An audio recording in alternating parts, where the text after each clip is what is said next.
Hello বন্ধুরা, আজকে আমি আলোচনা করব বাবাকে নিয়ে। বাবা বাবা মানে আমাদের একটা বিশাল অনুভূতির ডাক। মানে সেই ডাকের মধ্যে অনেক আশা, অনেক আনন্দ, অনেক আবেগ, অনেক আবদার, অনেক কিছু লুকিয়ে আছে। তো বাবার একটা যতটাই মিষ্টি, ততটাই সুন্দর, একটা সুন্দর অনুভূতি।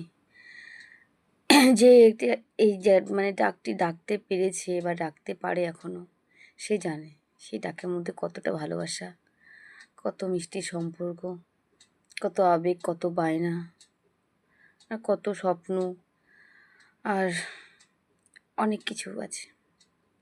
বাবা মানে হাজার বিকেল, হাজার খুশির বায়না। বাবা মানে আমার অনেক স্বপ্ন পূরণের চাবিকাঠি। বাবা মানে আমার ঘরের ছাদ, একটা বটবৃক্ষের ছায়ার মতো। সেই বটবৃক্ষ যেমন কতটা ছায়া দেয়, অনেকটা ছায়ার ভিতরে অনেক মানুষ বসবাস করে, সেরকম একটা।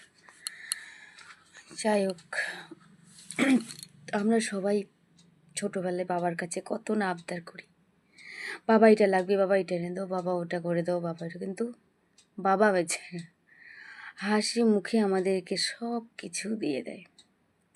সে যেমন করে যেখান থেকে পারো সেই আবদারটুকু মেটানোর জন্য কত না পরিশ্রম করে। আমরা কিন্তু একবারও তার কথা ভাবি না যে মানুষটি কোথায় পাবে। আমাদের আবদার রাখার জন্য সে দিন রাত পরিশ্রম করে। তবুও আমরা সে বড় হয়ে সে মানুষকে কতটা অপমান করি, তাকে কত কি বলি, সেই মানুষটিকে অপমানও করি। আমরা তার কষ্টের দামটা বড় হয়ে দিতেই যেন পারি না, ভুলে যাই। কিন্তু বাবার কোনো দিনও চায় না যে আমার সন্তান খারাপ থাকুক। সব সময় চায় যে ভালো থাকুক, সব সময় পাশে থাকার চেষ্টা করে ছায়ার মতো। সেটাই আমাদের খারাপ লেগে যায়, না বুঝে শুনে কত কি বলে ফেলি। বাবা আগলে রাখে, সন্তানদের আগলে রাখে, যত দিন পারে আগলে রাখে।